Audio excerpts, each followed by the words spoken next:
What's up? What's up, guys? Coming to you live from Titletown, USA, Philadelphia, Pennsylvania.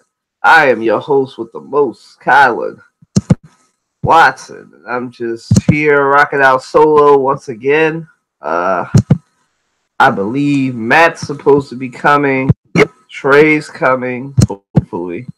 Um, Dre should be coming as well, and a bunch of people. It should be a good turnout up in this thing, but we'll see. Might be rocking out half solo again. Who knows? But we'll see. We'll see how it goes. But um, yeah. So as we always start this thing, for those of you that don't know, this is your first podcast. You've never watched it before. You wonder where everybody at. It's starting to get hot. Everybody's starting getting busy. But you always get a podcast on Saturday, whether it's with one person, two person, three people, whatever. We're gonna do this. So yeah, but as we always start this podcast off, we started off with our crossover hot takes. Now, like I always say, and I always do this intro, this is where we dip in, lead in into our other interests of pop culture, politics, sports. Doesn't necessarily have to do with sports, but yeah. So we're doing that. We're doing this. And once again, all these topics have to do with sports. So yeah. So we are going to definitely do this. Like it's gonna be hot and ready, hot and bothered. So yeah. So for those of you that don't know, we had a podcast on Thursday where we talked about the NCAA. But this is a question. Well, we talked about March Madness and everything, but this is a question. Oh, here's Matt. What's up, Matt? See there, I told you I wasn't rocking out solo. Don't Uh, you work. but yeah, so Matt's here. Go ahead, Matt. Reintroduce yourself. The people have missed you. Thank you.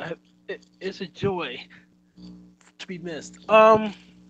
Yeah. Basically, this is Matthew Mack at Small Red Horn. Baseball is just around the corner, 2 weeks away, and yet one of my brackets is already busted. And we're gonna talk about why I got busted. So there. Oh please, dude! All of our brackets got busted, dog. We in the same thing.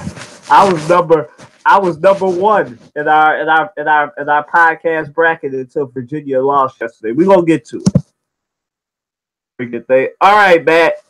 So do you think we're gonna get the serious topics out the way before we get silly? Do you think the NCAA was right to exclude most of the teams connected with the probe from the tournament? Go ahead, Matt. Were they right? Hold on. Let me try and get the. All right. Here you go. I can't say they were right, really, but you can't at the same time, you know, oh god, the spider. You can't at the same time um, punish the players. That's how I feel about it. You can't really punish the players for the merit that they did on the court. However, the the organization that is the incident that the powers that be should be punished differently in different ways, i.e., taking money away, scholarships away, whatever the case may be, because wrong was done. So, if you, my view, looking at it this way, because you shouldn't punish those who were playing the game. You got to punish those who were, more behind the scenes and stuff. So, with that being said, you can't go ahead and just. I mean, you cannot really go ahead and just punish them. just the players and the fans and the students, you know, that come to the games and the like. I mean, and then on top of that, it affects your recruiting. It really does. It it really affects recruiting. As far as there's some players who want to come to your school because they feel as though they have a chance to make the program better, or at least not only for the educational part of it, but also to feel the fact that they can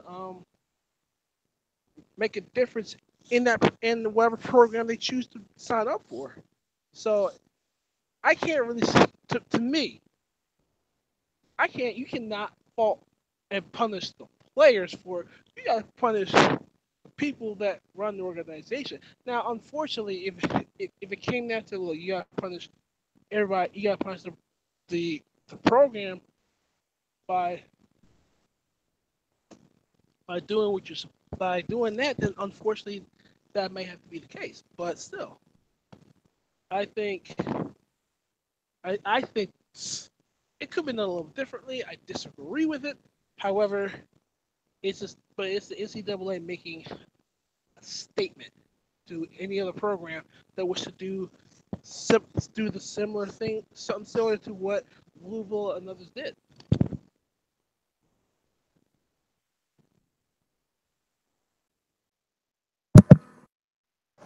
And like I said, you can check out our podcast from Thursday, our March Madness podcast special.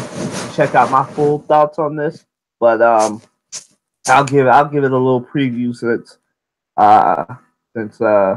Roy and Trey aren't here yet. I guess I'll give a little Cliff Notes version of my thoughts. Like I said, y'all know I'm typically anti NCAA as far as what they do and how dumb they are and everything else. But this is one thing, unfortunately, and I hate saying this, but unfortunately I have to agree with them on it now. But now I know Matt's probably blowing a gasket as we speak. But here's why. Record wise, right? Record wise, let's take Louisville for example. Louisville was 18-11. Now it's generally recognized, unless you're Oklahoma this year, which for some baffling reason Oklahoma got in, and nobody can really answer why other than Trae Young. But Louisville was 18-11. USC had some gripe. I think they got 22 or 23 wins, right? But the two biggest teams with gripes that have nothing to do with the NCAA investigation and are looking at the NCAA and saying, what else do we have to do? Are St. Mary's and Notre Dame. But they have nothing to do with this. That's just a little cliff note. Louisville is 18-11. USC had 22 wins, but they both had poor showings in their respective tournaments. In the ACC tournament for Notre Dame, in the Pac-12 tournament.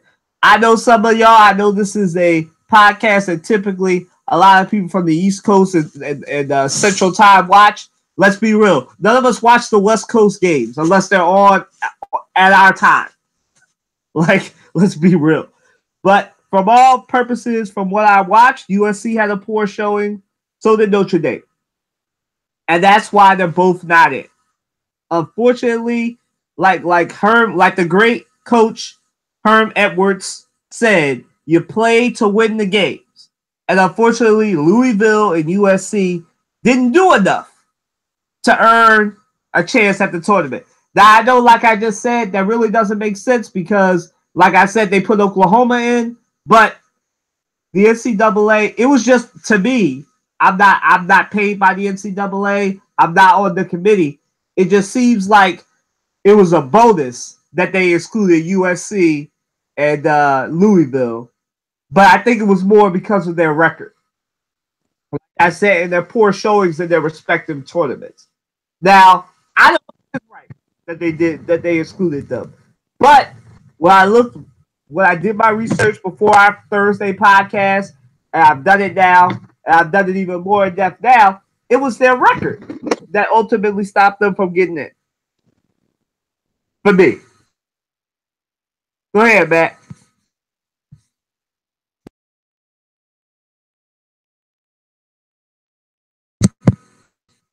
Matt, did you have something more you wanted to say, or are you good? Oh yeah, sorry about that. So you're telling me the fact that the USC, who won 25 games during the course of the regular season, had a poor showing in the Pac-12 and did not get in. I mean, that's one of those teams that's like, you know what? They should have got in and they got screwed over. Notre Dame, I think the same thing. They got screwed over, but because they got a poor showing in the Big East, Impact 12 respectively, I can understand that. But you can make the argument they should have been there in the first place. Honestly, Oklahoma, there's a team that should have never been there in the first place. To be honest, I can't look at the teams on top of my head right now, but there's at least 3 teams that shouldn't even be there because of their record. Honestly, I'm just gonna put that out there. I totally agree. The biggest one being Oklahoma. I think the teams you're looking for are St. Mary's, Notre Dame, Louisville, and St. Mary's, Notre Dame, Louisville, USC. Right. Um, moving right along. So while all of our brackets were getting busted, or just before that, the FBI subpoenaed NC State for records as it relates to the recruitment of Dennis Smith Jr. So, Matt, is the NCAA about to be right there with 45? Both all of them mutually hating the FBI. Is the That's not the question. Is the FBI investigation ramping up into the corruption in the NCAA? Go ahead. Uh, let's see here. 45 is let's compare apples to oranges in my opinion. See, 45 don't like the FBI because he know full well he's trying to get away with murder with all the lying he's doing, but we're gonna leave that alone. Number one. Number two, as far as the NCAA is concerned, the fact of the matter is we can do no wrong because we are the National Collegiate Athletic Association and we are a non-profit organization. Baloney. Look, when you violate the law, you violate the law. I haven't read deep into what laws were violated, but the fact of the matter is, you violated the law or something. If it's or something smells like a fish, chances are I want to know what that is. And hell, honestly, yes, I will. I would like to know. Anybody else would like to know? Like, look, you screw people over. Chances are, you know what? I need to know. I personally need to know. And that's what the FBI is doing. Now, if the NCAA don't like it, then they should at least do the right thing. And they have not done the right thing for, how can I put this, past, give them 40 years. They haven't done the right thing. Because remember, it's become a money grab. And they cannot, and I feel as though the NCAA cannot and probably will not govern themselves accordingly as far as investigating or internal investigations or whatever because boys will be boys. And it's an old boys club and they're using amateur athletes to push their financial agenda. That's what it boils down to, and that's where we're at right now because if they ain't trying, look, they're trying to keep the game going as far as corruption and everything else. And nobody wants somebody to come in there and clean up corruption because it's bad for business. When it's bad for business, you know, things is going to happen. So, as far as the NCAA is concerned, they can kick rocks.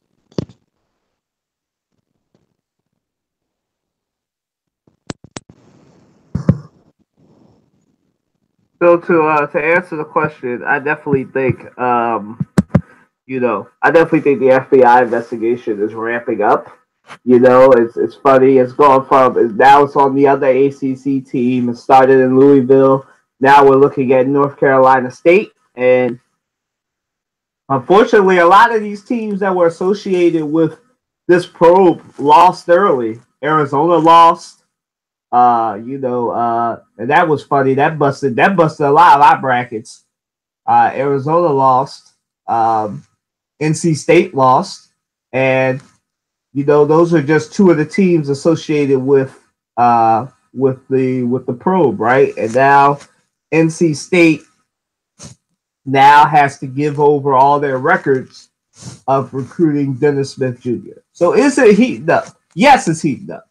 I mean, let's be honest. A lot of times, just as we found with, and we're not trying to get political here, but it's just comparing FBI investigations at the moment, as we found out with 45, you know, a lot of times the news that we were getting, we were like 2, 3, 6, maybe 7 months behind. Like that investigation was way ahead of where the information was that the media was putting out. So this investigation is probably way more ahead of schedule than we know about, because I'm not an FBI agent. Neither is Matt, unless he's been lying to me all this time and he's an undercover FBI agent. And you know, like I said, we're not privy to any of this information. But it does seem like it's ramping up, and it seems like now that with the tournament and everybody's eyes on college basketball, it seems like the FBI is ramping it up, because now all eyes are on college basketball. It's March Madness. It's where the NCAA makes the most money. It's why they get these one and done talents to make it to the tournament. So yeah, it's ramping up, and it's definitely going to change. We talked about this a couple podcasts ago. This FBI investigation is definitely going to change, how these big time programs recruit these players. A lot of these big time programs are going to be scared. I mean, you know, Matt brought up the last time he was on here the death penalty case at what school was it? At SMU, and how that changed everything. A couple of these programs, depending on how bad it is, I'm not calling for the death penalty. I love basketball, but they might actually have to face that. Who knows? Because we don't know exactly what these schools did to get these players. We know what Arizona did, because Sean Miller got caught on the wire, and he's going with the regular defense of I didn't do it. Trust my credibility. I'm a credible person. Baloney. And who knows? Maybe Dennis Smith got paid more money to go to NC State. Who knows exactly who got paid money to go where? So as this investigation heats up, like we said, a lot of these big time coaches are going to be in trouble. And when it's all said and done, Jay Wright might be the winningest coach in the NCAA, because a lot of these programs that are connected to this probe, like we've said before, these are just schools that we know of: UNC, Duke, Kansas, Louisville, NC State. It's going to be a lot of big time coaches that might have some wins vacated, even though I think that is the stupidest thing. And that might be the smallest consequence they get, because some of them might actually go to jail. Because like Matt said, we don't know exactly, because the FBI isn't saying what laws they broke. But it's probably some financial law or something. So, it's definitely heating up, moving right along.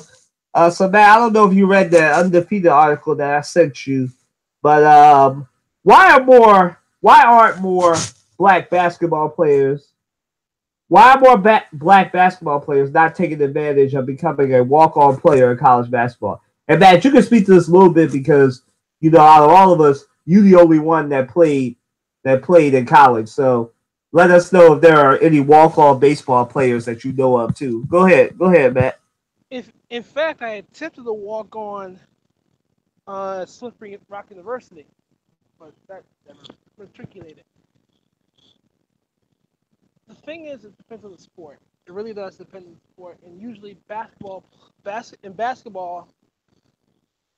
generally, basketball usually they're African American, black guys, or more better athletes at the game. Generally speaking, particularly, you know, uh, basketball is more gravitates to us a lot more than baseball. I mean, I'm sticking on the football. I'm sticking on the basketball end because uh, of how how can I put this?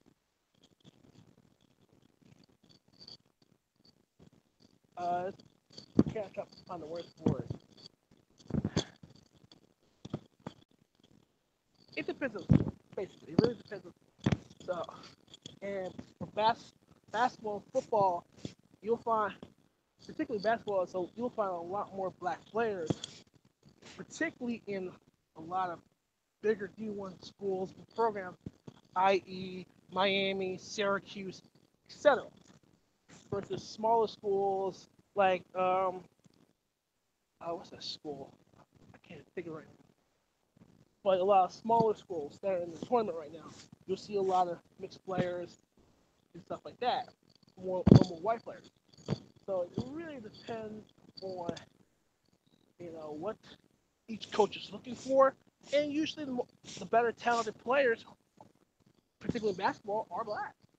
Now, I say it depends on the sport. So I can't say for baseball you do lean towards a mixed bag of players. Particularly you'll find more southern ball players, which happens to be a little more on the lighter hue of things. But on the walk-on side of things, it depends on what the coach is looking for, what the coach needs, and talent. You know, talent, work ethic, and everything else. So it really depends on so many factors as far as that is concerned. But it depends on the coach. It really does depend on the coach. If he sees as though that you may have you may have something that he needs or whatever, so you might come in as a walk on. But the only difference is you don't have the same or similar privileges that you would as a scholarship athlete could get to work on. You can pay for school. I mean, you can later on earn your way to a partial or full ride as a walk on, but certain schools only have a certain number of scholarships to get out. So you can still, like I said, you can still get in as a scholarship athlete as a walk on, but the road is a lot harder. So I mean, yes, it does depend on school, your GPA, and all that nonsense. But it, many schools have different criteria as far as scholarships and policies and stuff like that. So it really depends.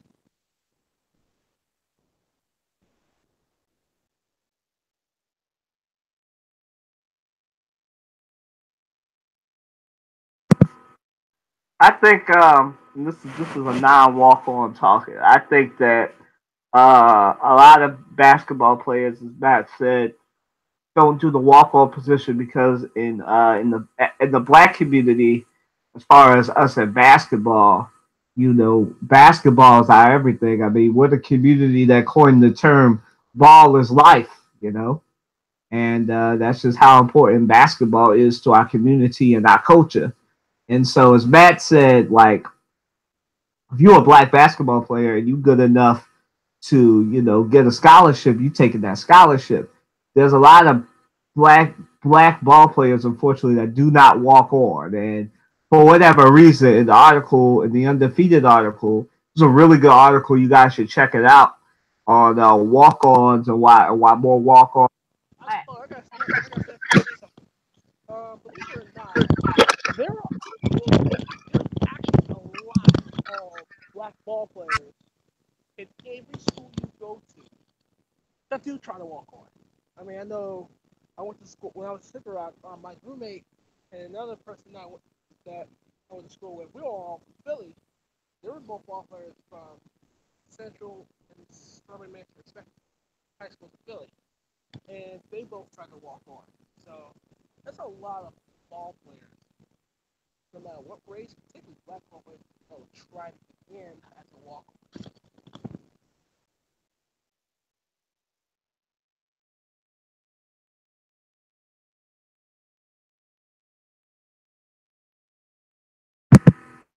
Yeah, so definitely I know that they exist. Obviously, there are black people that walk on in basketball, football, or whatever other sport they like to play.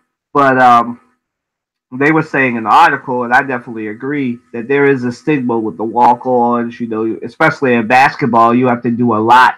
You have to be ultimately dedicated to the team. You have to run the scout plays for the teams that they're playing. You have to work out, the star players and everything as far as on defense to help them improve and everything. And I definitely feel like there is a stigma to a walk-on. Like I had a friend who I believe tried to walk on into our onto my college's basketball team, and that was just D3. So I couldn't imagine somebody trying to do it in D1.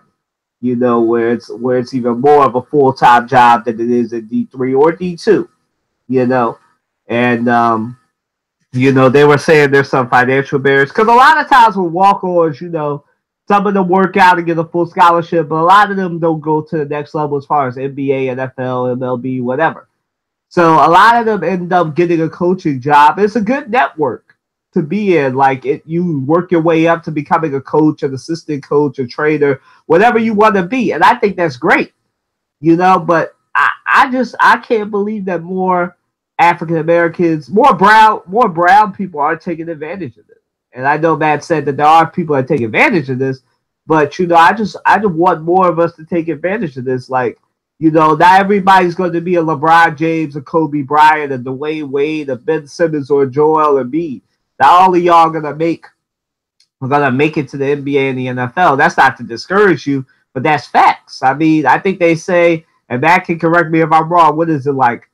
Uh, a percent, if that, 2% maybe of the black community that's athletic, you know, and that's either in the NBA, the NFL, NHL, whatever. That's 2% of the population. So mind you, 2% of the African American population, and we're 13 to 15% of this country. So that means there's 13% of African Americans that may be athletic, but some of them aren't athletically gifted enough to make it to their respective leagues. And like I said, it is it it's going a lot of times. Listen, we don't. A lot of people, and this is people in general, people don't want to take the hard route. And being a walk on, that is the hard road. But the opportunities it seems that you get in coaching, the doors that open, the doors that open to you. It just seems like it would be a great, and I definitely want more people to take advantage of it, and it would be great, I think, for more people to take advantage.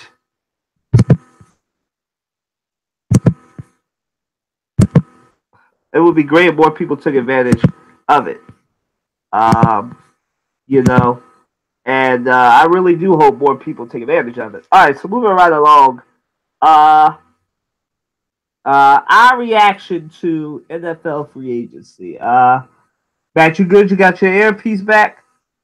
I heard you say you got your earpiece. You lost your earpiece, so I'll be. Yeah, I was breaking leads and fell. Okay. So your reaction to free agency so far? Doesn't have to be the Eagles. Just your reaction. Go ahead. Oh, this is fun. It really is. Here you go. First of all, I know everybody on the outside of the podcast, we were talking about the moves that was being made. One of them was uh, Halada Nagata, and the Eagles are making. First of all, the Eagles are making moves. Like I said, they're trying to win again, not just for the second time, but they're trying to keep the success literally long term. actual long-term success. And Harry Roseman is really rolling the dice, wheeling and dealing. I mean, Joe Douglas and them. I mean, they are being aggressive, very, very, very aggressive. So I applaud the Eagles, but as of right now, the one thing that got me stirred up, Kirk freaking Cousins. Kirk Cousins. I mean, Kirk Cousins, Trevor Simeon, them boys, and they getting money that honestly they should not be getting because in my view they're average quarterbacks. That's really what they are, average quarterbacks, and they getting above average money. So it's highway robbery. And Sam Bradford going to Arizona. I mean, the internet is always winning. They got him. I've seen him memes to where as though he's coming he's coming to Arizona by way of an ambulance. So that tells you a lot. Uh, but oh, it's the fact that you know um, I haven't seen anything surprising in my view, but right now it's like the Eagles are just being top dogs so far, and also winning the free agency sweepstakes so far. But they are trying to repeat and keep Tom Brady down to his knees, if you will. Oh, yo, look, Trey's here.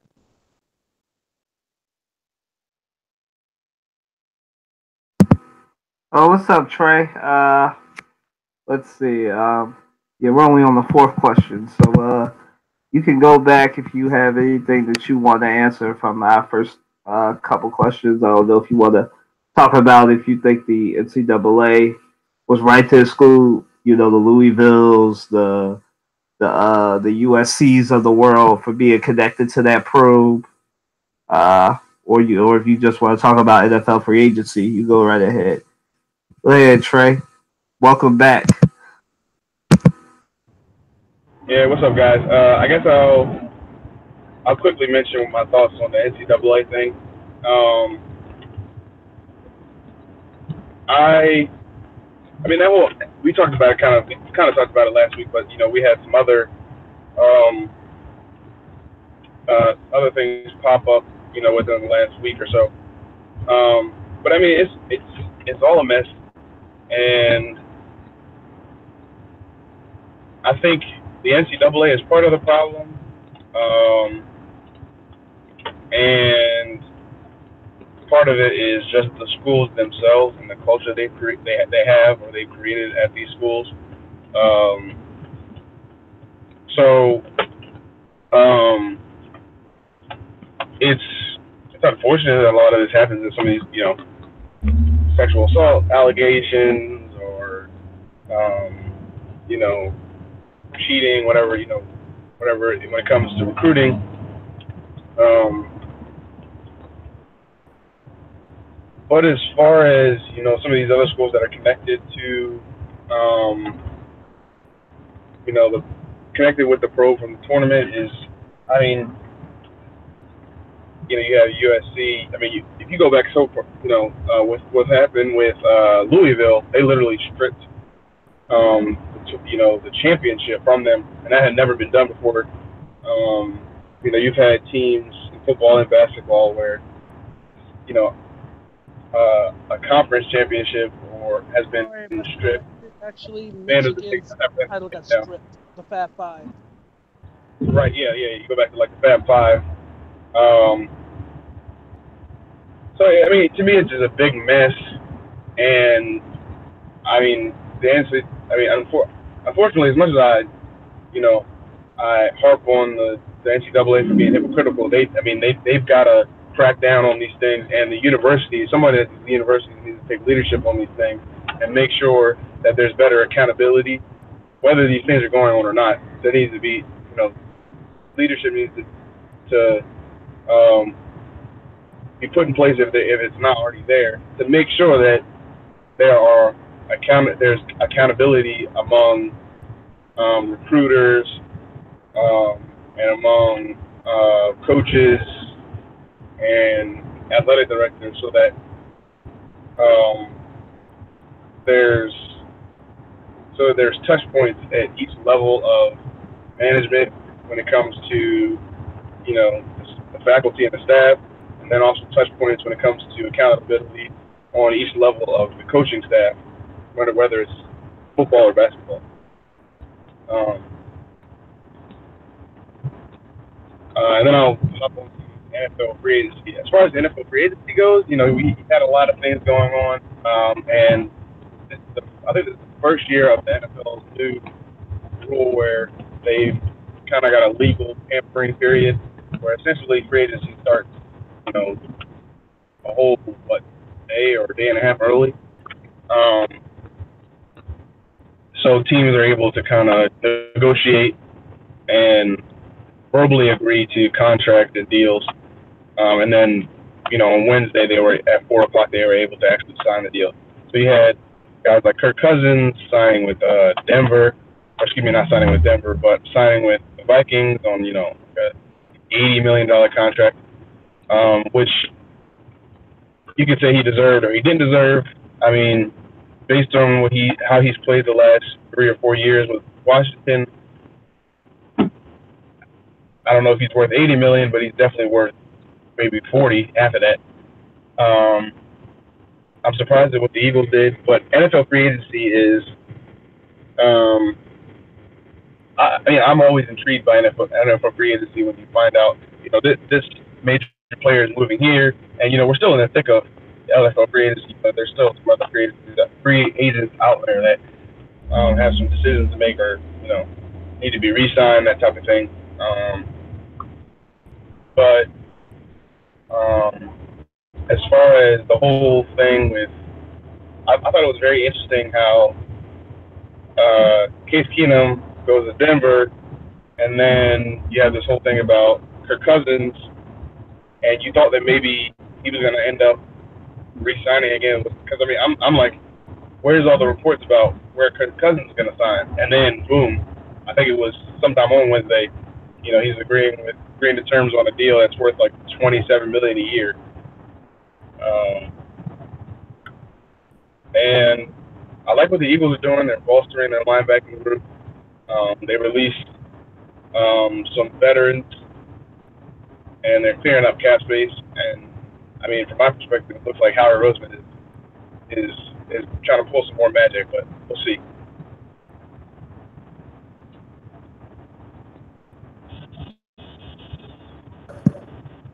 To be honest, I was really, as far as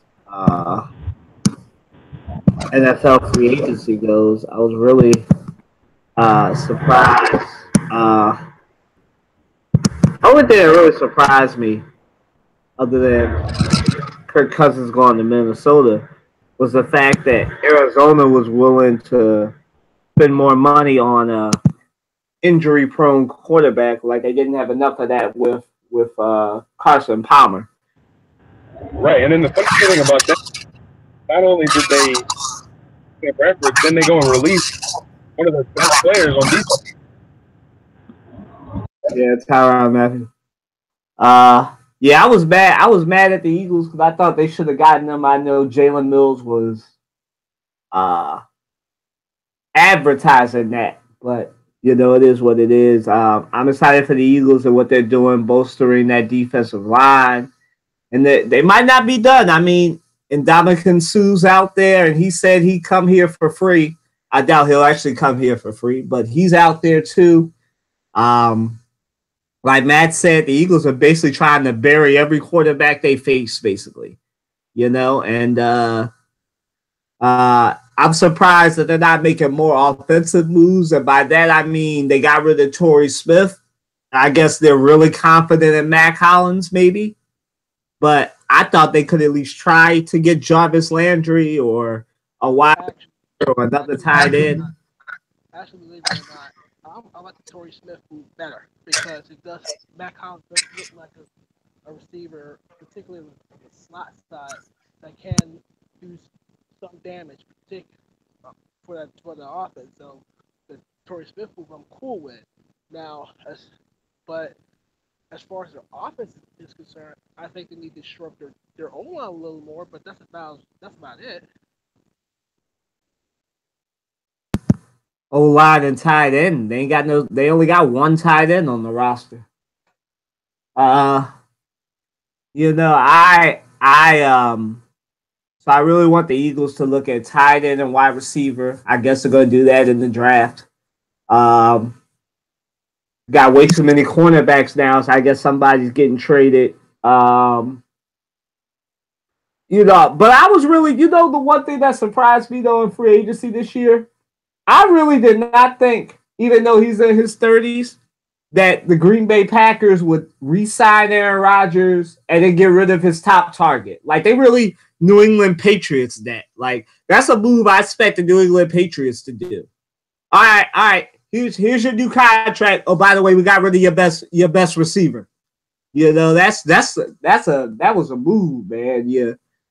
I didn't expect that. Now he's on the Raiders. Amina isn't here to gloat about that one, but now he's on the Raiders. That was a surprise. The fact that Jordy Nelson got released, and then Michael Crabtree's available too. So that was a huge surprise to me. But moving right along to our next one on free agency. Who do you think is the big winner in NFL free agency so far? I'll start. I think so far the big winner in free agency, just based on the needs that they got and what they've been doing lately, and it's been a little bit under the radar and everything. But I really do think, and this is not to be a homer because Eagles are the team, but I think the Vikings did a good enough job of getting, say what you want about Kirk Cousins, and we say a lot because we saw him twice a year, but he really does shore up what they need, and he really was the best quarterback on the market. So, I mean, the Vikings, I think, were the big winners because they got the quarterback that they needed.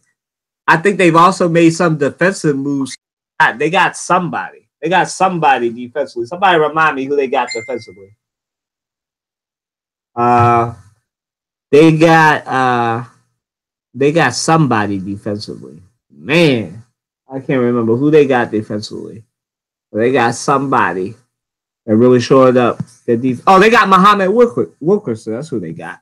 They got Muhammad Wilkerson, and you want to talk about us, man? The Vikings got Wilkerson, and they got Kirk Cousins. Man, they're also going to be a problem. They got the quarterback that they needed, who's consistent and everything. They might be a problem. Now, I still expect the Eagles to hopefully go to a second straight Super Bowl, but they might be a problem. The Vikings might be a problem. So far, to me, the Vikings are the big winner so far in this early stages of free agency. It literally just started on Wednesday. So in the first 3 days of free agency, so far it's the Vikings to me. Go ahead, Matt.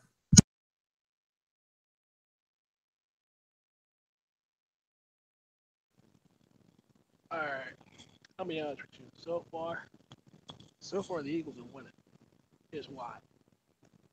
They are shoring up the defense, particularly the defensive line. Like Colin said, the linebacker part. They're trying to see to it that defense not only stays intact but gets better.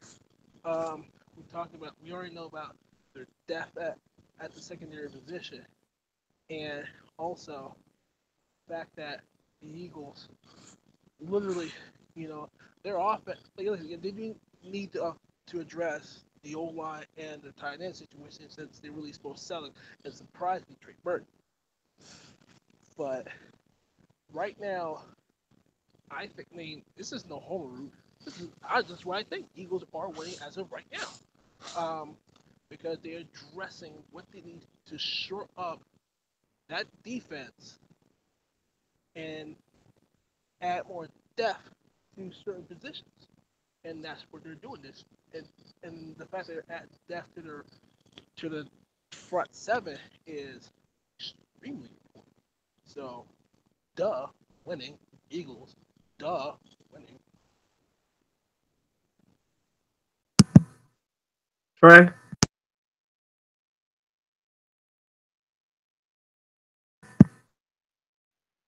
Trey, you there?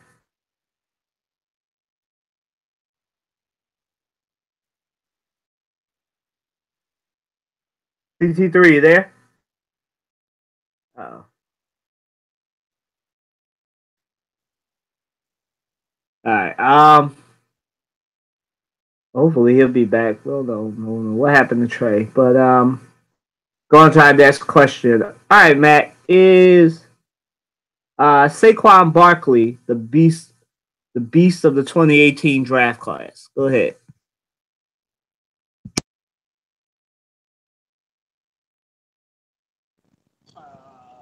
Let me think about that for 1 second. Maybe he's up there. He's up there. He's up there as a beast. But here's my thing about running backs, particularly in the combine, right? Sometimes what you see is not what you get all the time. Okay. Honestly, historically, Penn State running backs hasn't fared well in the NFL in the last 20 some odd years. They just haven't. And though he's a beast right now, I'm not really. And look, he's a talented specimen. Don't get me wrong. Penn State luck with running back in the NFL has been documented as subpar. So I'm taking this as a grain of salt. I mean, history states that Penn State running backs haven't done well, i.e. Chris Ennis, John Carter, just to name a few. So I'm very, very, very reluctant, if you will, to see how this works out. But he is a beast. But there's one guy, I forgot his name. He has like one hand, and he's a linebacker. I forgot his name, but dude, he's a beast in my opinion. So, but Barkley is a talent. I mean, he has to fit the right scheme in order to be successful. Unlike Kajaya Carter, who had an injury, Kurt, and I think Kurt is his name, from because Penn State running backs don't do well.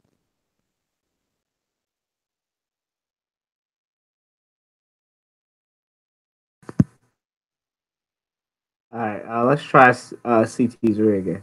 Trey, you there?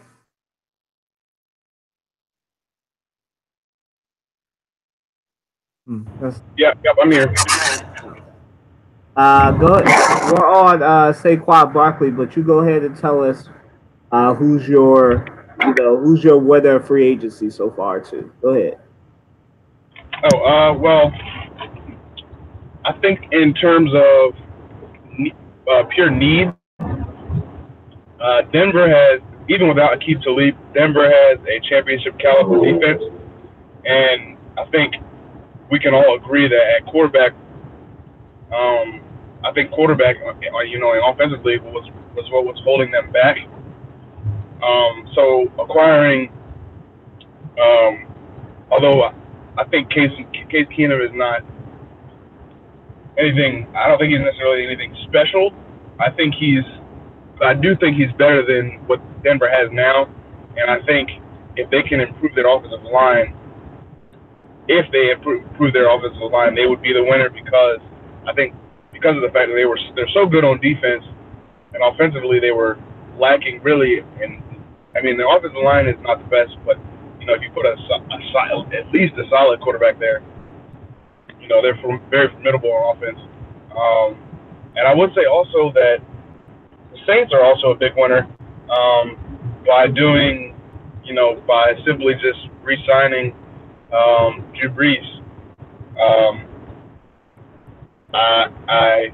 So I think as well as Minnesota. So Minnesota, Denver, and I think the Saints are the so-called big winners, because the Saints, retained their veteran quarterback, and Denver filled their quarterback position need, and Minnesota now has their quarterback of the, for the next 5 years. Well, okay. And do you think Saquon Barkley is the beast of the 2018 draft class?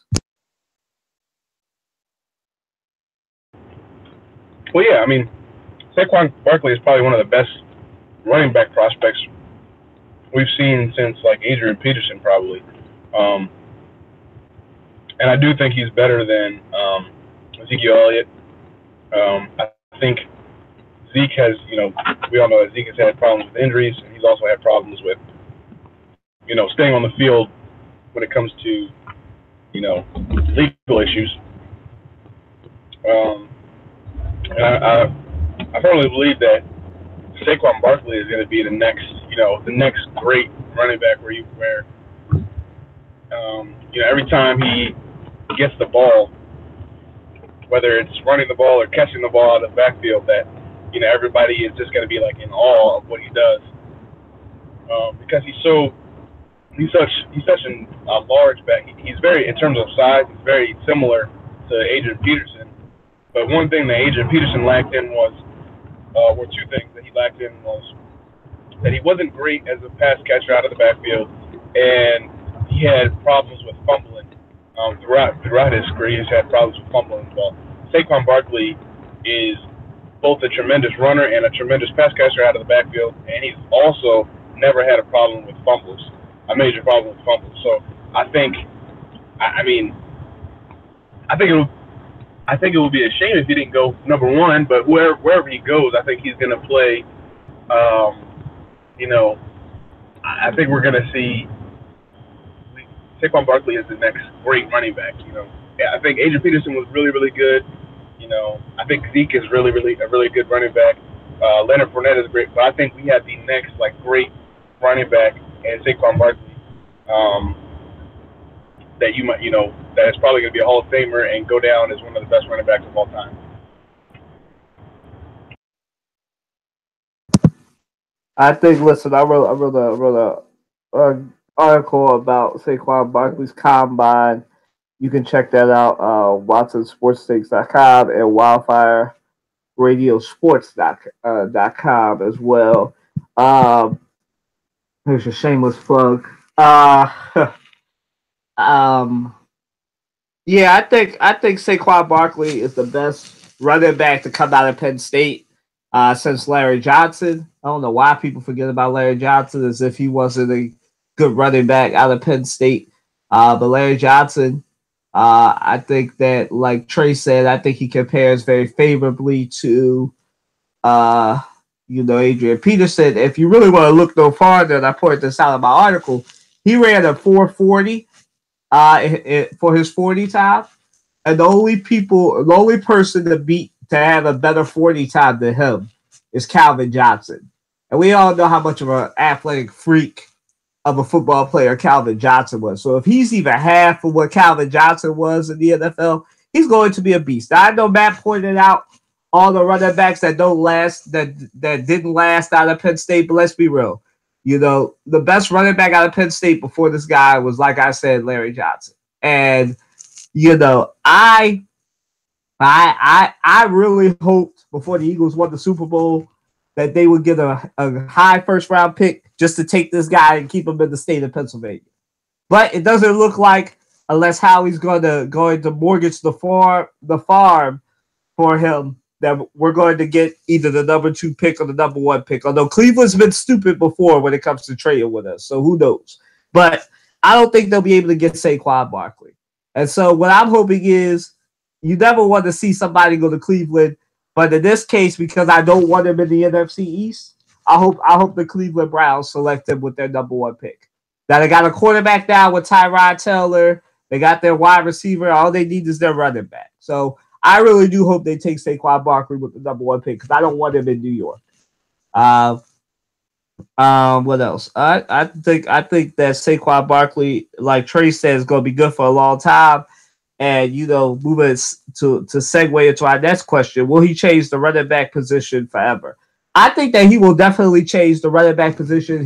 He's a multi-dimensional back, as Trey pointed out. Doesn't fumble, You don't find too many running backs that don't fumble. He's got for sure hands. He's very fast. He's 240 pounds, but like I just said, he runs a 4.40 40 time. So he's definitely fast for his size. He's definitely a hard runner. So I think that he's going to be very good for whatever team drafts him. And I hope it's Cleveland and not New York. But to answer the question, yeah, I think he will change the running back position forever. Go ahead, Matt.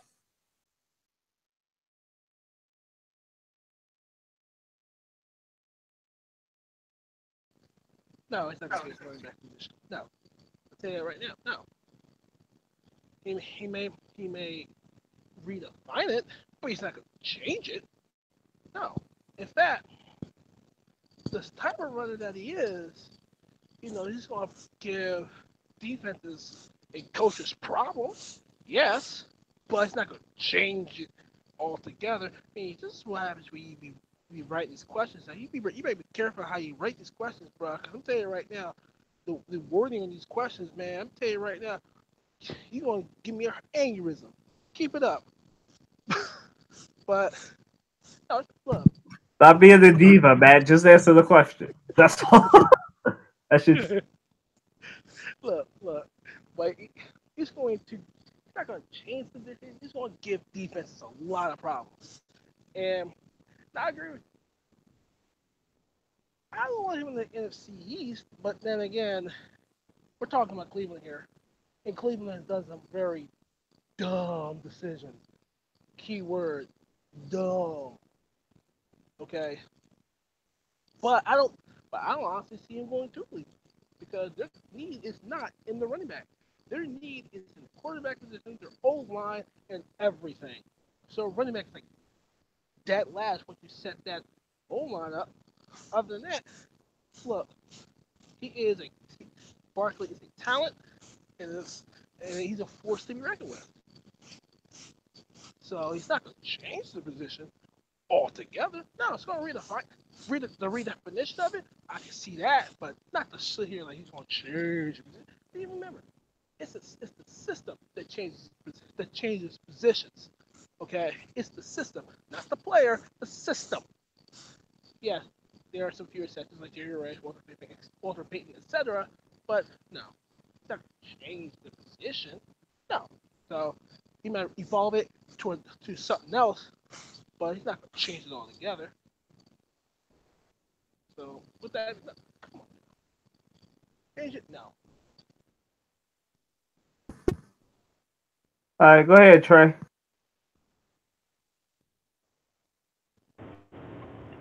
Like I said, I think Saquon Barkley is a phenomenal running back. He's a game-changing running back in terms of how teams are going to have to game plan against him, and he's the type of player where you're going to have to know where he is at all times, whether he's in the backfield, whether he's lining up at receiver, or as big as he is playing tight end. But I don't think he's going to change the position of running back in the sense where you'll start seeing a lot of running backs in his mold, because we already kind of have running backs in his mold. The type of guy, a little bit bigger, but they're fast, and they can kind of give you the best of both worlds. Like, for example, Ezekiel Elliott. He's really good on his, he's a really good runner, has good vision, but he's also really good out of the backfield as a pass catcher. Leonard Fournette, really big power guy, but he's actually a lot faster than you think he is, and he's not terrible by any means as a pass catcher. So I don't think he's gonna. We already have players in his mold, and I don't think he's gonna change the position in the sense where he's a different type of player. I think he's just so good at the type of player that we have players like him in the NFL now. I think he's just better than a lot of those guys at what he does, and he's gonna I think more so he's going to revolutionize the position of running back as it is where teams, and rather than looking for, because a lot of teams now have, like, for example, the Eagles, um, the Saints, I mean, number of teams go for running backs that are, you kind of go for a duo. The Giants did it back in the day with Brandon Jacobs and I can't think of the other guy, Brandon Jacobs and the other guy, but Ahmad Bradshaw. He was kind of the smaller back. Ahmad Bradshaw, more of a pass catcher and a pass blocker. Brandon Jacobs was, the ground and pound guy. Um, but and that works for certain teams. But I mean, if you've noticed, there's a trend in the NFL where most teams want more of a every down back. Well, we're kind of getting back to that because you have running backs like Saquon Barkley or Cummins, Leonard Fournette, guys like Derrick Henry. You got Ezekiel Elliott, Le'Veon Bell, who are every down backs. And so I think he's going to revolutionize the position in the sense that I think teams are going to start transitioning back more to the every down back rather than opting for a tandem or even a triple duo in the backfield, such as what Washington has with Fat Rob, Chris Thompson, and what was the other guy? So I think he's going to revolutionize the position in terms of what teams will now look for, because they're going to see what whoever drafts Saquon Barkley does with him, and they're like, okay, we need to be able to do that on offense, and we need to be able to have a game plan, because what he's going to do for NFL offense, or for whatever offense he plays on, is that he's going to make them 5-10 times better because of because of the type of weapon he is. And so you'll start seeing other offenses mold wherever he goes. You'll start seeing other offenses mold their running game after what Saquon Barkley is doing. So he's not going to change the position, but he'll revolutionize the position and how teams use the position of running back.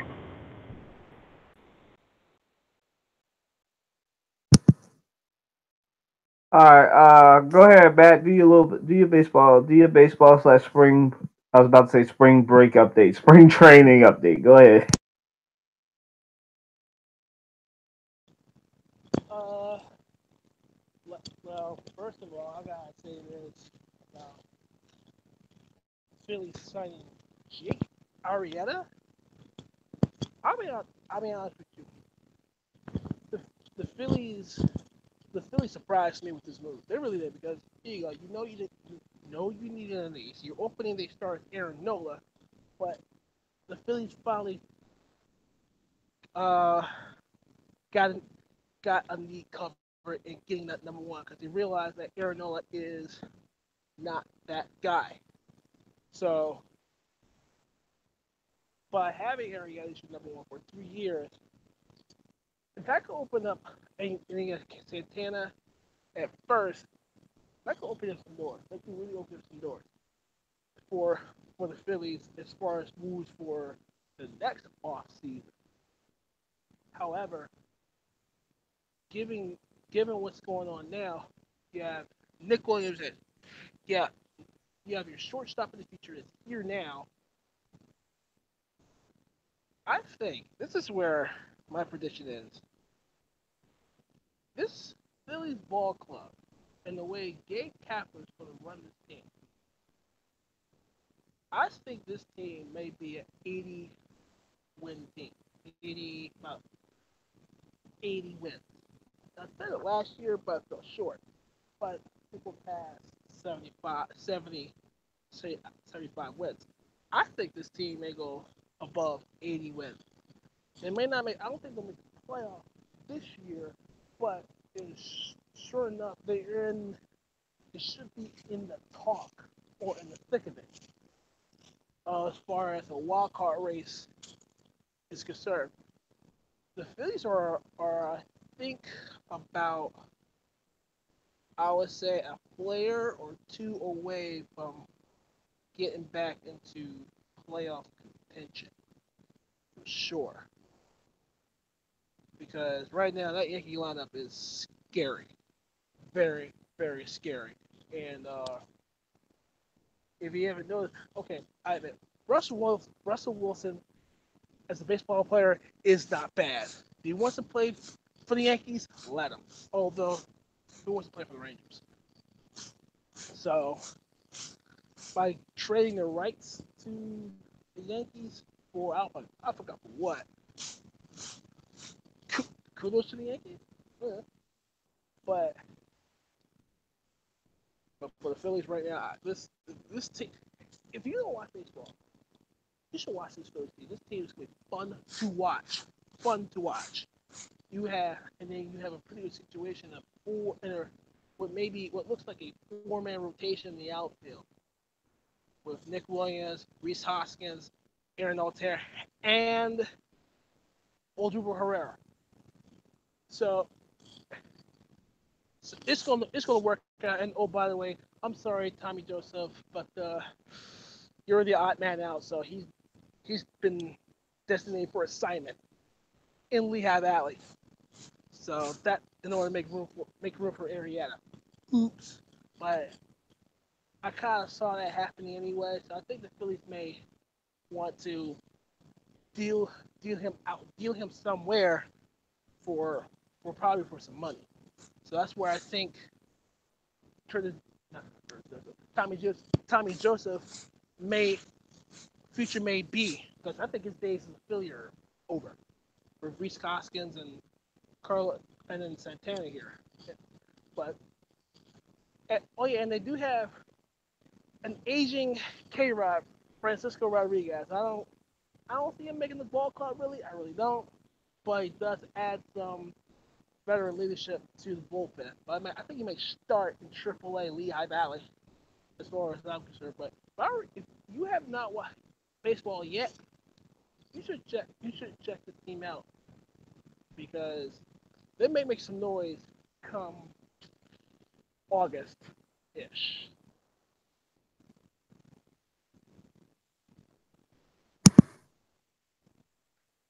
Now, right there was Matt's baseball spring training update.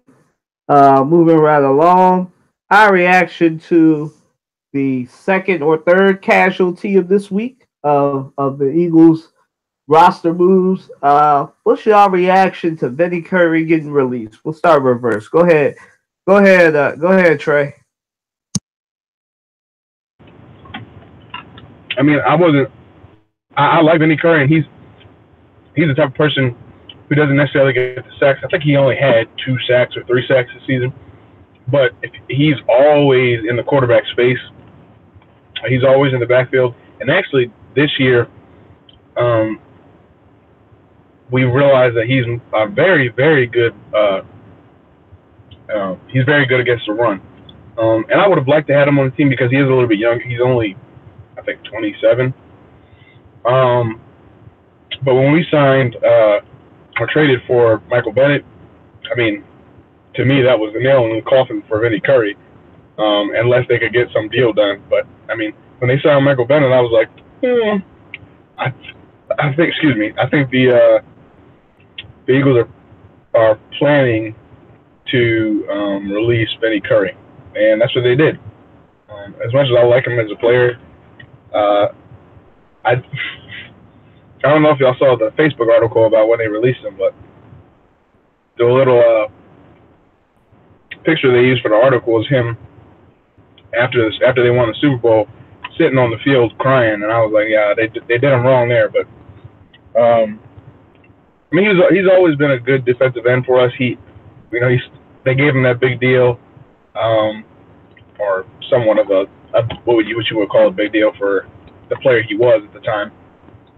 So I mean, Vinny Curry wasn't a player that I was attached to in any way, like where, the fact that they released him, I'm like, no, they shouldn't release him. I think signing Michael Bennett, although he's a little bit older, he brings veteran leadership to the locker room in the same way that Chris Long did, and he has a Super Bowl ring, and has been to the Super Bowl twice. So I like what the Eagles have been doing the past 2 years, is that they've been adding a lot of veterans who have had significant playoff and Super Bowl experience, i.e. Malcolm Jenkins. Unfortunately, Patrick Robinson went back to the Saints, but you have Malcolm Jenkins, Patrick Robinson, Chris Long, LeGarrette Blount. Now we have Michael Bennett, all had playoff experience. So I think what the Eagles are opting with is, rather than overpaying for younger guys who maybe we drafted or signed in free agency years ago or traded for, they're opting for older but more polished and experienced players.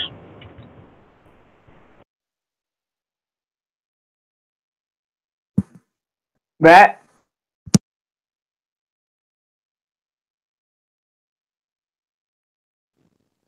Yeah, I'll agree with Troy on this one, on the fact that the moment they signed Michael Bennett, that was like my sitting there, whoop. That's the end of Vinny Curry's. We know it, you know. But like I said, and then Trey reiterated, they're shoring up that defense, and I agree. Another I agree with Trey with the fact that Vinny Curry was more of a disruptor, particularly in the pass game. But on the run, against the run, he fared very well against the run. So, not to say Vinny Curry was a terrible player. He was not. By all means, he was not. I mean, he held us on the front four. But, you know, the Eagles are opting for more of a change. They're looking for more veteran presence, more veteran leadership, more players with Super Bowl experience, and we're seeing that. And remember, the draft isn't until next month, so we don't know what the Eagles may have in store as far as the draft is concerned. So that's something also to look at. But also, at the same time, check this out. The Eagles, I think, have something up their sleeve that we know nothing of, in my view and in my opinion. They got something up their sleeve. We don't know what it is, but I can guarantee you it's going to help this team out in ways we have yet to see. So, my view and my thing is, you know what? Vinny Curry did provide that stability that we needed on the defensive tackle position, but by having Michael Bennett here, he was more of a easier target to say, you know what, thanks for your service. Here's your walking papers.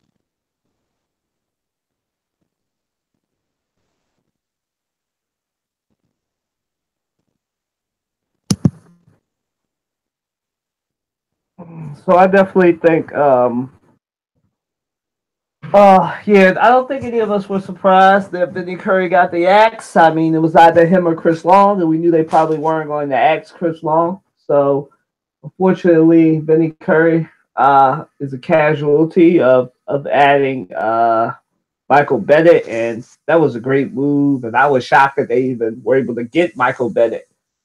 But you know, Michael Bennett is better than Vinny Curry. But as we found out today, and to add to Trey's point, Trey said that he was more of a disruptor. A lot of people would think if I asked anybody who don't do a sports podcast, who do you think led the Eagles in the 2017 to 2018 season in QB hits and QB pressures, they probably would say either Brandon Graham or Fletcher Cox. But no, it wasn't Brandon Graham or Fletcher Cox. It was actually Vinny Curry. Vinny Curry led the Eagles in QB hits and QB pressures. He was the one that got to the QB the most. And you know, to add to Trey and Matt's point, yeah, he was a disruptor, but he didn't justify making $11 million a year.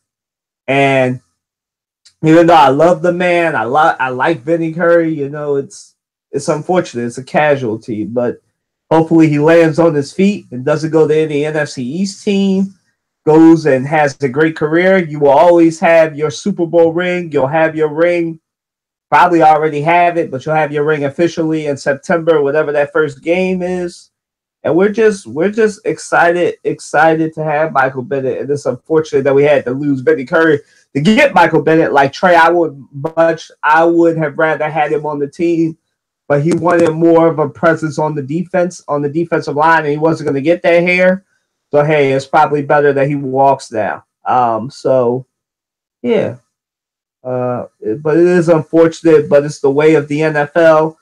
Uh, NFL, as Matt would say, National Felons League, but in this case, not for long. As Vinny Curry and Brent Selleck found out, there truly is no loyalty in the NFL. Even though I like Howie Roseman and everything, and I understand that NFL is a tough business. It's not like the NBA where you can bring on players you like and have a minimum veteran level exception and everything. But it's just kind of unfortunate, especially in Brent Seller's case, even though we're not really talking about him, and Vinny Curry, because they're both longtime Eagles, always been Eagles for most of their careers.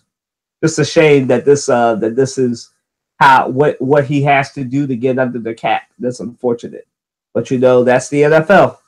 Not for long. So moving right along. So, guys, what are the 76ers' chances in the playoffs? And just to clarify for Matt, what I'm asking, will they make some noise, or are they in for a deep playoff run? What do you think? Go ahead, Matt.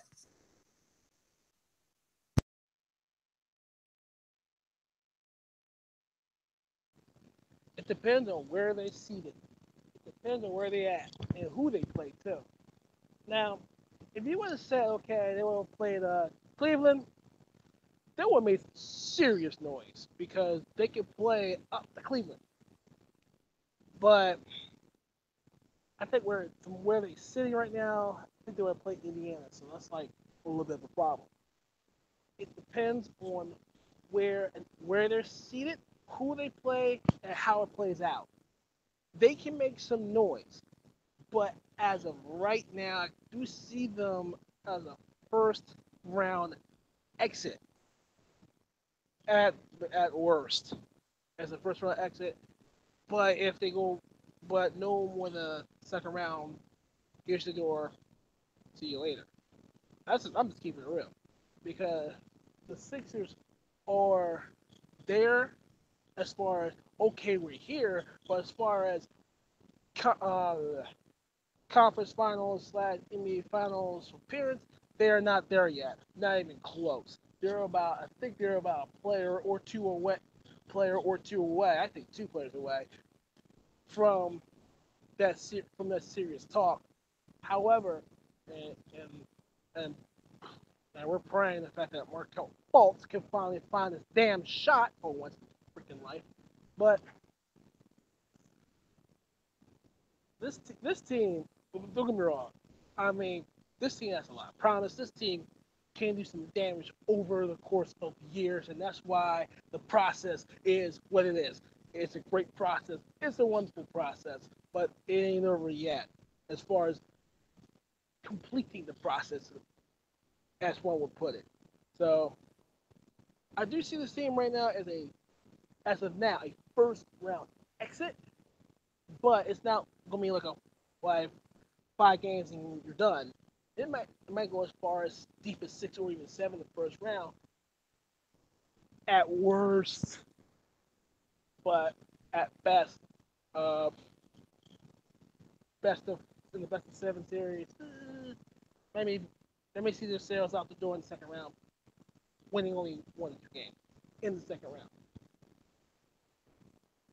And it all depends on who they play and where they're seated and how it plays out.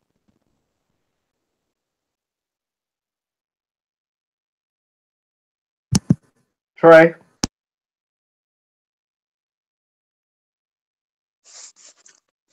Man, the Sixers, I think they're a team that obviously they're very young. They do have some so-called veterans. I mean, as in Marco Bellinelli, who has playoff experience when he played for the Spurs, I believe. JJ Redick has playoff experience from playing with the Clippers. But I mean, I think we both would agree, especially when we had that conversation about LeBron, that one thing they're missing is that dominant veteran leadership that can guide the younger players when it comes to being inexperienced. So I think as a result of that, I think this team is very dangerous in the first round. And I think they can get to the second round. I think once they get to the second round is where they'll make their exit. And they may even push, I don't know, whoever they play in the second round. I think that they're 6 seeds. So right now they would be playing in the first round Cleveland, I think. Am I mistaken by that? Or is Cleveland now down to the 4 seed? Actually, you know what? If they're playing Cleveland in the first round, I don't know. That might be a first round exit.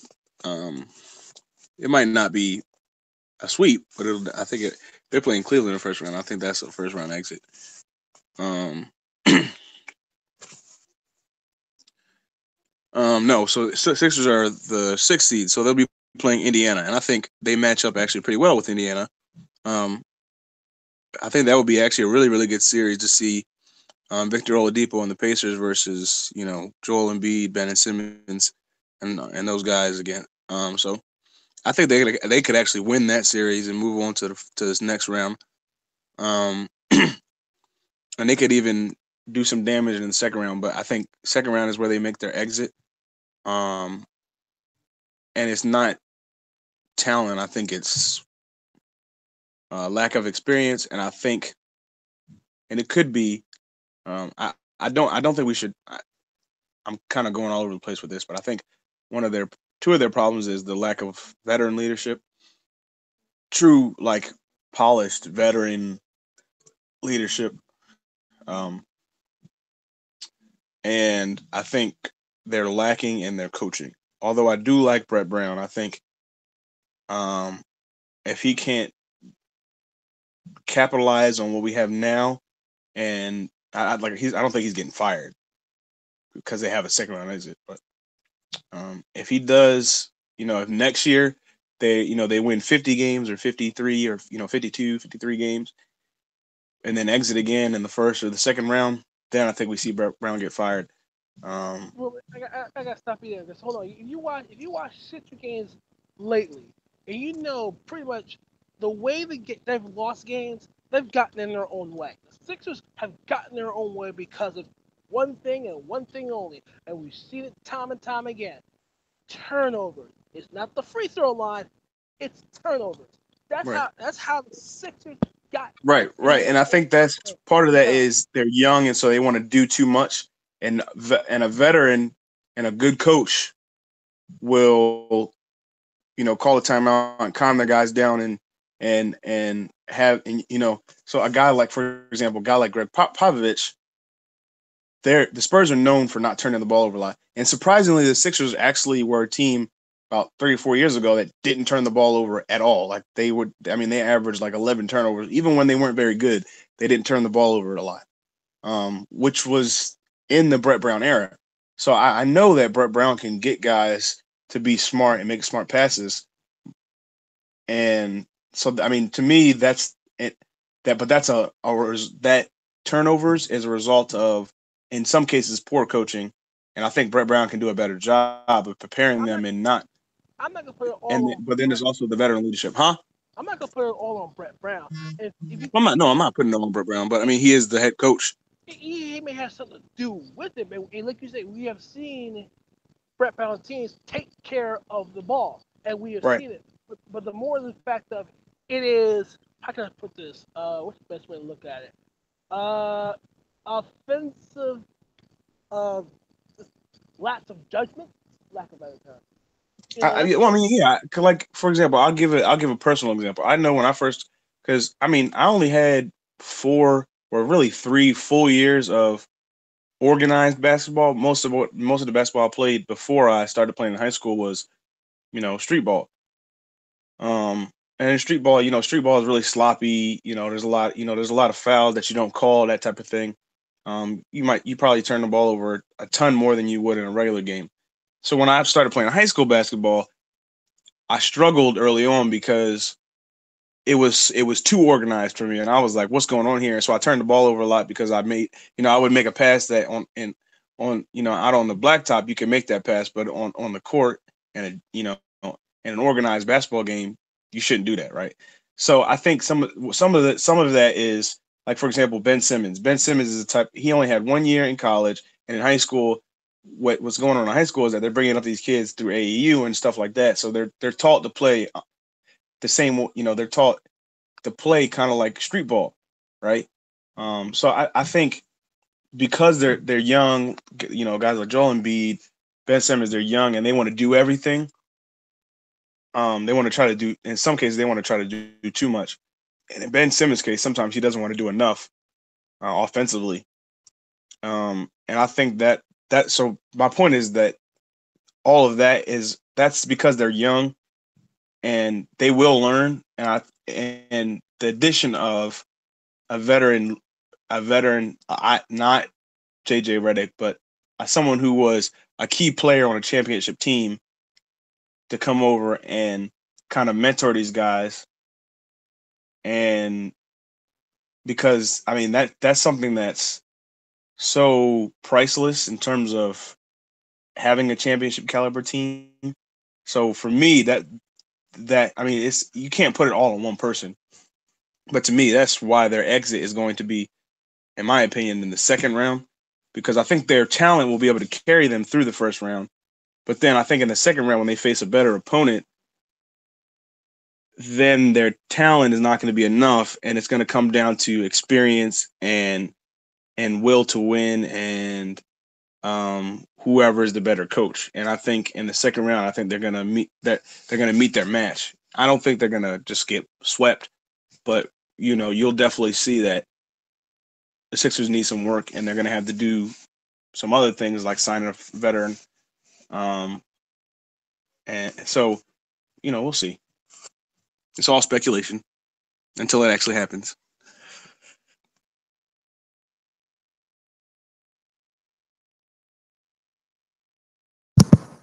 I think I'm going to agree.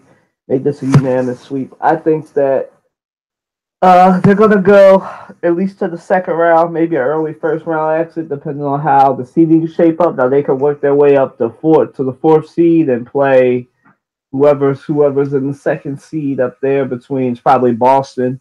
They could end up playing Boston.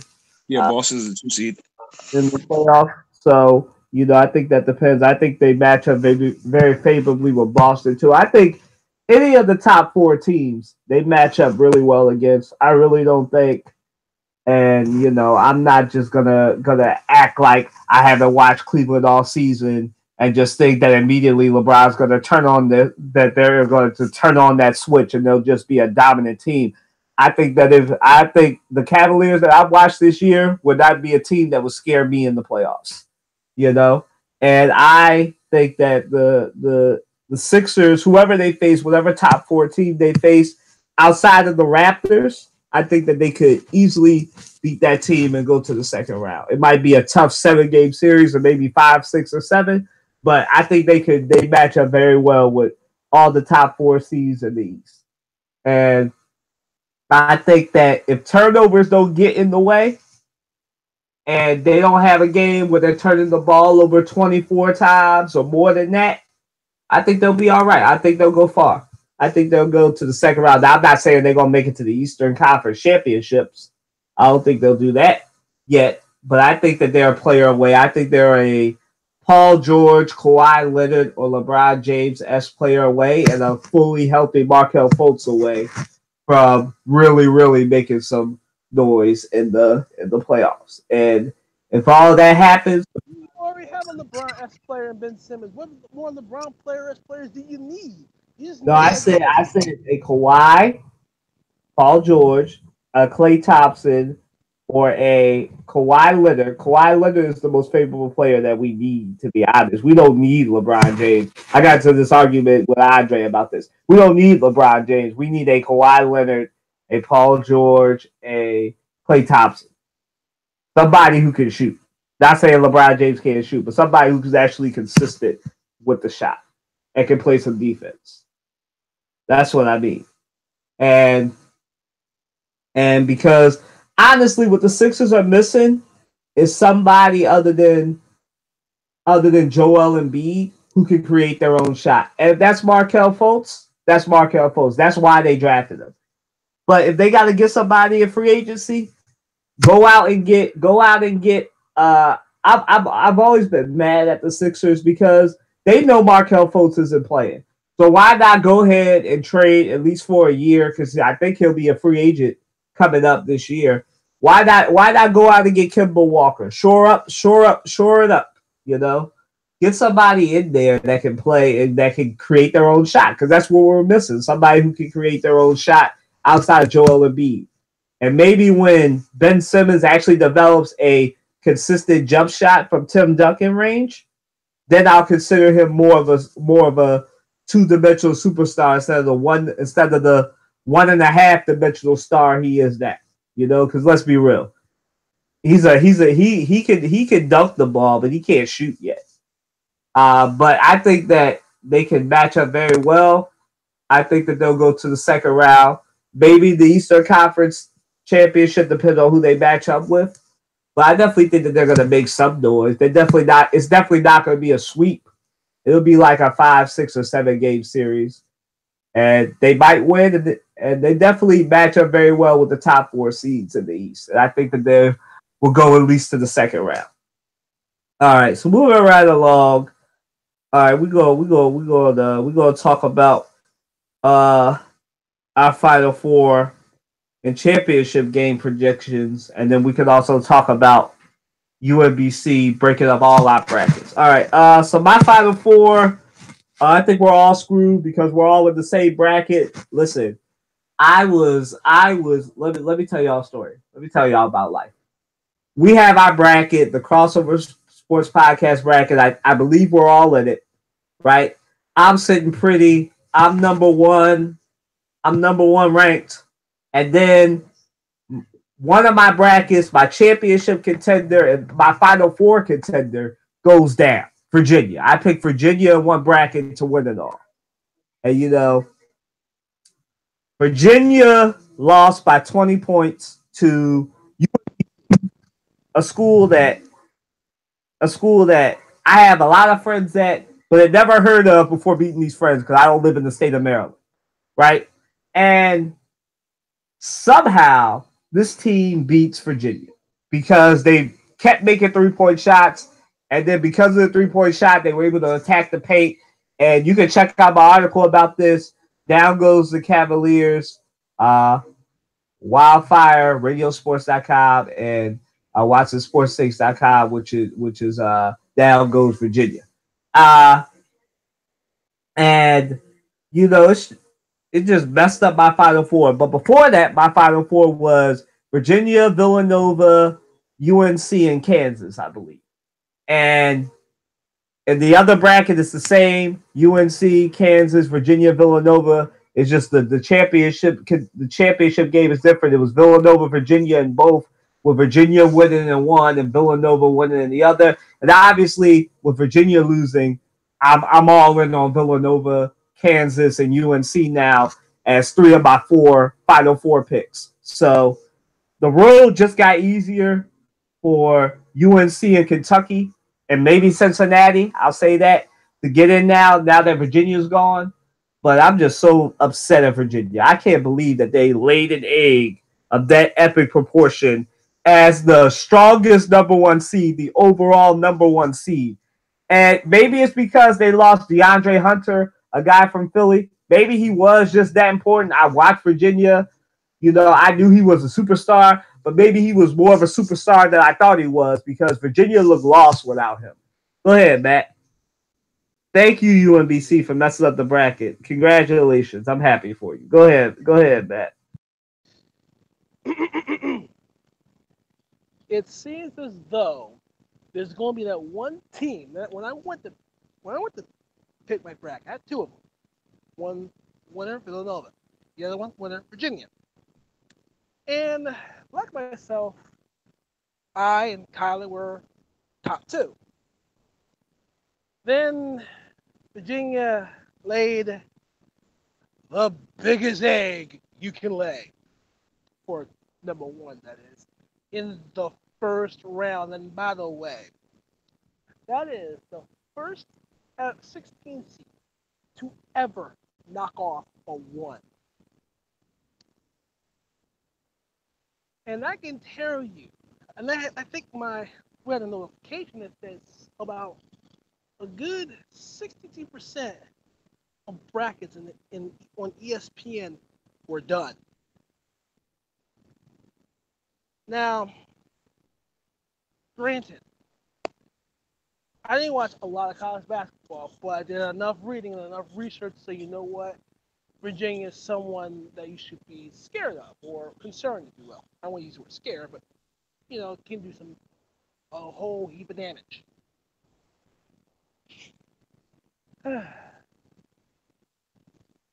That just put that region.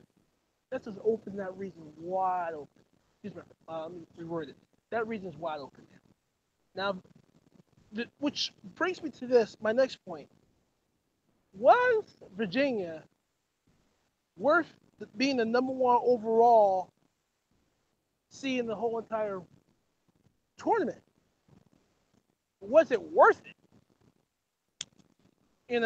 As far as regular season is concerned, one can make the argument. However, here's where, as far as my Final Four is concerned, I don't feel looking at it right now. To be honest with you, I don't want to look at it because I know both brackets have me. I have Virginia going deep, very deep, Final Four deep. But no, they had to lay an egg, a big gigantic egg. So, to answer your question, I don't know anymore. I don't know what to say. I don't know what to think. I don't know where to put my logical brain on what to do. I don't know anymore because from what we've seen, from all the you try to predict upsets, you try to predict, what could happen, what may happen in the perfect world. I can guarantee you a good 90. I can guarantee a good 90% of a lot of brackets in this country. No matter you went to Yahoo, you went to ESPN, you went NCAA, John. You could go to any other bracket that you can think of. You can go to Obama's bracket probably on Twitter at Barack Obama. But no one expected that. Nobody. And the trend says anybody, a 16 versus a 1, the 1 always wins. Until last night. Now, the question remains, who's in the Final Four now? I mean, look, honestly, I think Duke will fizzle out. I still think Villanova has a legitimate shot to literally win it all now. A legitimate shot to win it all over again. So, honestly, I don't know anymore. I don't know what to do with myself. I don't know how to explain it. I don't know where to wrap my head around this. I don't know how to explain this to every man, woman, boy, or girl to see or say, "Oh my God, the college basketball world has came to a screeching halt. Stop the presses. UMBC just knocked off the biggest number one in all of the tournament.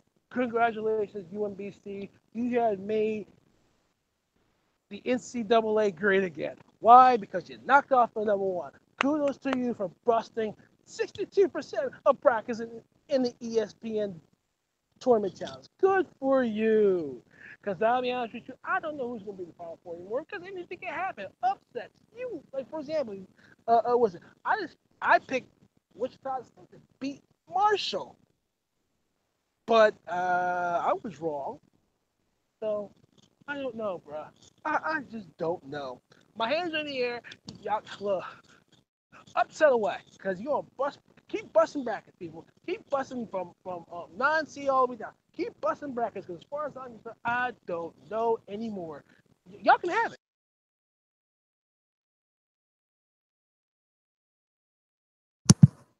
Right?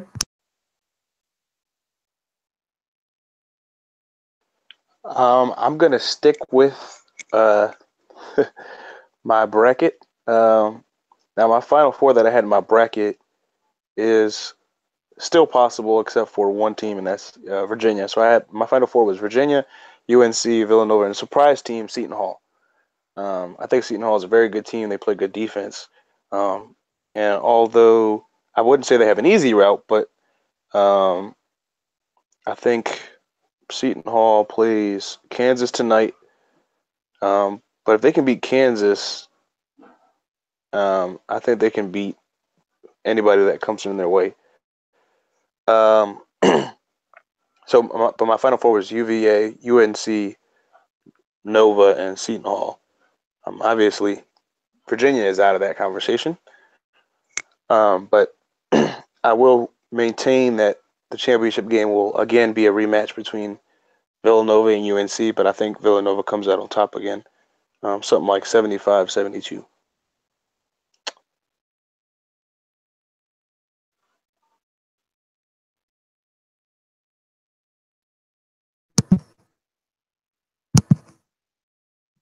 All right, guys. Let's get the debate started. Who is the best player in college basketball? Uh, go ahead, Trey. Uh, See, this discussion is always very interesting because a lot of times you don't get to see some of the um, what we would call lower tier schools. Um, you know, whose players a lot of times are dark horses, or for a great example would be somebody like Damian Lillard who went to Weber State, however you pronounce it, and he's probably a top 10 point guard in the league. Um,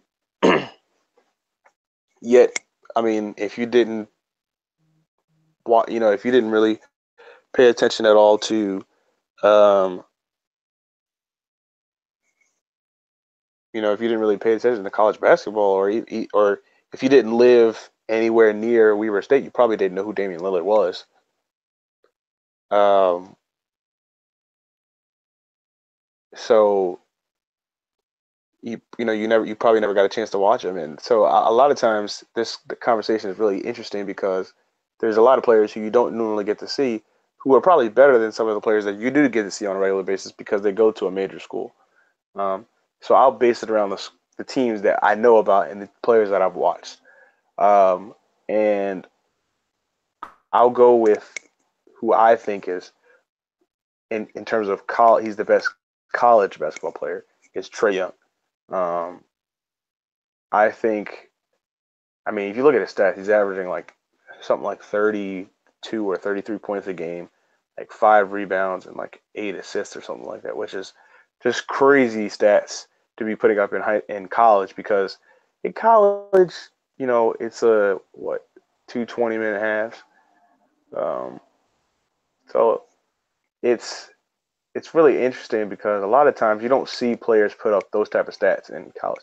You might see somebody put up, maybe 25, but to put up 30 and do it consistently is just tremendous. And then not only he's a smaller guy, but I believe he's averaging about 5 rebounds a game. And then um, he's able to distribute the ball to his teammates when it's necessary. And I think he's just such a game changer um, on the college level that I mean he's leaps and bounds ahead of a lot of other guys. Um, Another guy that you could probably throw in the conversation is what is his name, Colin Sexton. He's a freshman, but he's really good. I mean, this guy is a really good player. If you've watched any of his highlights, any of um, any of his highlight mixtapes on YouTube, I mean, the guy is just just nasty. Miles Bridges is in the conversation. But I do think that Trae Young is the best college player. When it comes to the NBA, we'll see.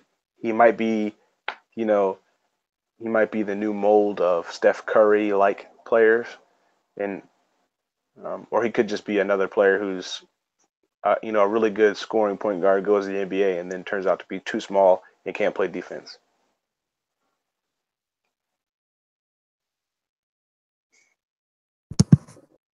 All right, Matt says he's out on this one, so I'm gonna say I got two people who I think are the best player in the NCAA. I should say it's DeAndre Hunter after the way Virginia laid an egg. I didn't think a dude from Philly was that important as a freshman, but apparently he is, and I've watched them play. Like, I'm the most avid watcher of college basketball on this podcast, but I didn't think he really was like, he's important, but I didn't think he was like the key cog in Virginia's machine. But I'm gonna go with two players actually that are tied for me because I can't pick between them, and they actually just played each other. I think it's Colin Sexton. I think it's Jalen Brunson, man. I think Jalen Brunson does a lot of things well, and way better than Trae Young or Colin Sexton. I think he shoots better.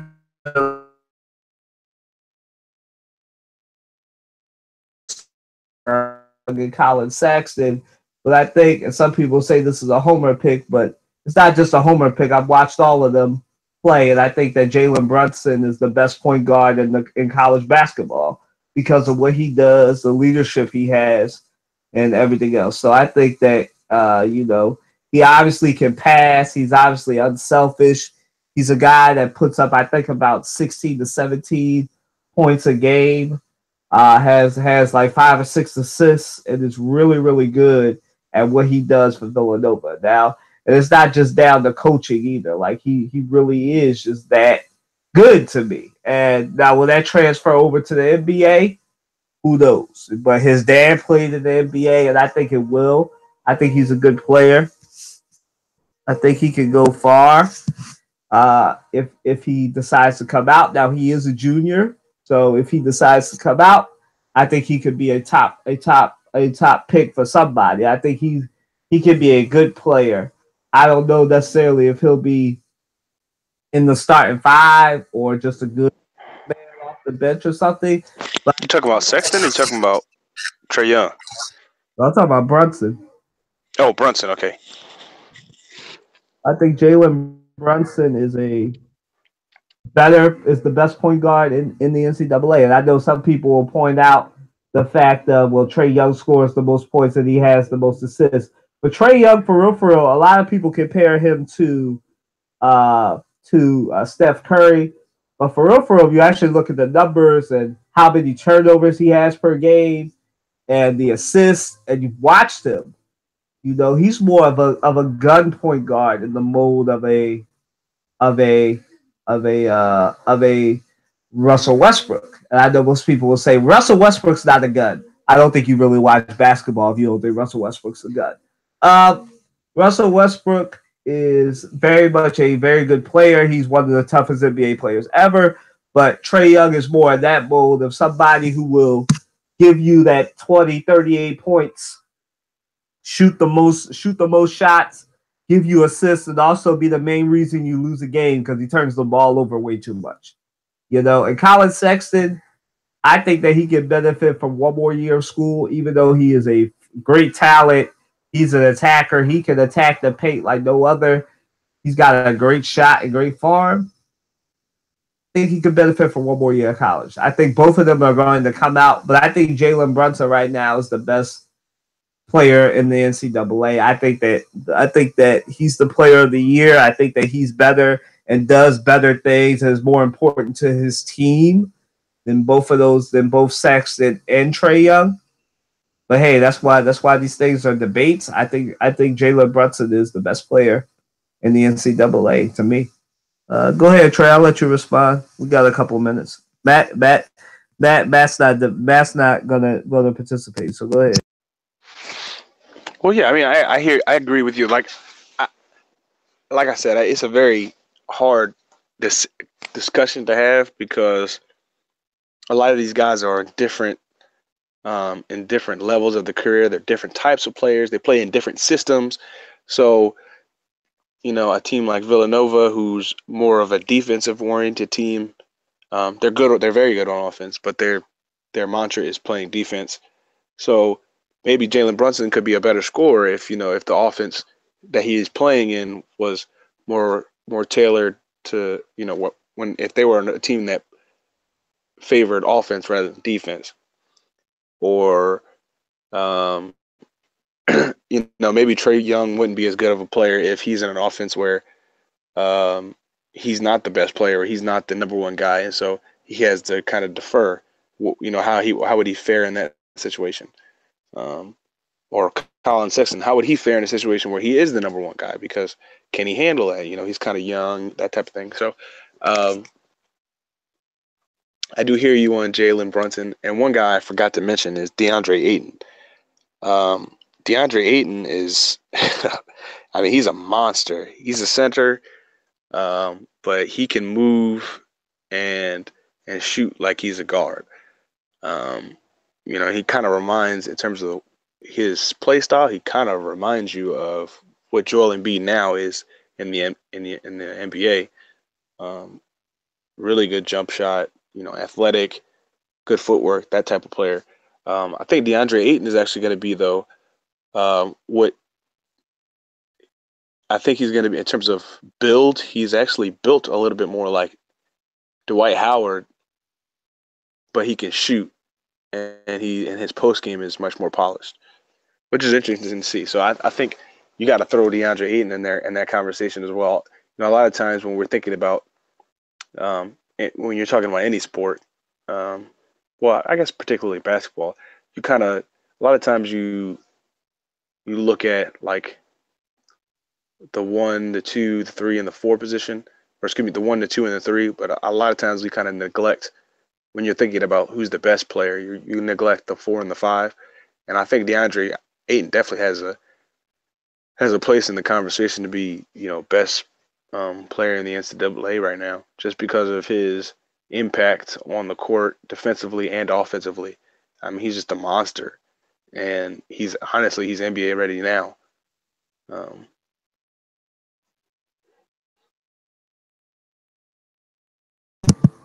I agree. I definitely forgot about DeAndre Ayton, but we definitely do forget about the center position a lot.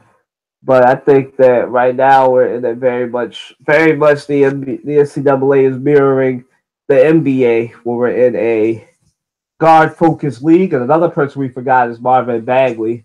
But we're very much in a guard-focused league, and I think that to me, there's only been really 3, 4, 5 superstars that may go on and make some noise in the NBA, and that's like I said, that's the 3 we're talking about. That's Jalen Brunson, Colin Sexton, and Trey Young.